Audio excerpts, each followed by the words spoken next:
Disclaimer: ang sumusunod na kwento ay naglalaman ng mga kathang-isip lamang na elemento at nilayon para sa mga layunin ng entertainment lamang. Anumang pagkakahawig sa mga aktwal na tao, buhay o patay, o totoong pangyayari ay nagkataon lamang. Ang mga pangyayaring inilalarawan sa kwentong ito ay gawa ng imahinasyon ng may akda at hindi dapat bigyang kahulugan na sumasalamin sa katotohanan sa anumang paraan. Sa kaharian ng Camelot, naninirahan ang isang mahiwagang sumpa na sumalot sa lupain. Isang araw, isang walang buhay na katawan na may maputla na kutis at kitang-kitang mga ugat ang natuklasang nakahandusay sa harap ng palasyo. Nang suriin ni Rowell, isang residenteng investigador, ang bangkay, ipinatawag siya ng hari sa palasyo. Sa kanyang pagtataka, isa pang bangkay na may parehong nakakatakot na hitsura ang naghihintay sa kanya doon. Napagpasyahan ni Rowell na ang sumpa ng isang mangkukulam ay sumapit sa palasyo na kumakalat na parang apoy. Si Gwen, isang katulong ng prinsesa, ay lumuluhang lumapit kay Rowell para humingi ng tulong matapos masaksihan ang epekto ng sumpa sa kanyang ama. Sa kabila ng kanyang pagsusumamo, tumanggi si Rowell dahil wala pa siyang nahanap na lunas.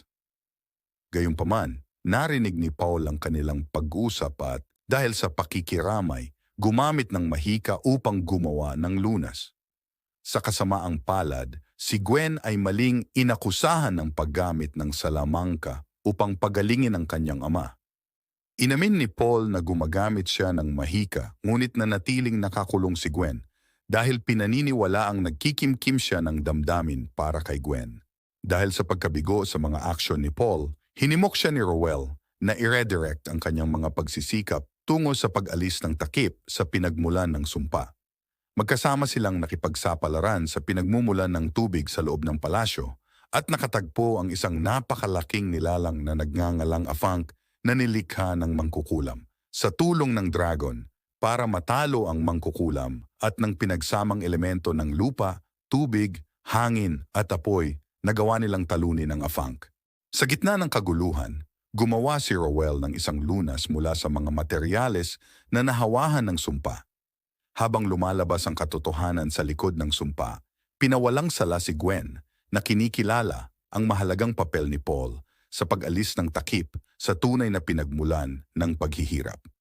Si Morgana na nasaksihan ng mahika ni Paul sa labanan ay tiniyak sa kanya ng kanyang pagpapasya na pinapanatili ang lihim mula sa hari.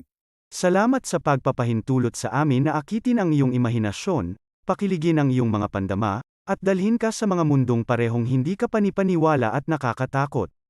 Ang iyong feedback, komento, at pakikipag-ugnayan ay nagbibigay inspirasyon sa amin na patuloy na itulak ang mga hangganan ng pagkukwento at upang lumikha ng nilalaman na sumasalamin sa iyo sa malalim at visceral na antas.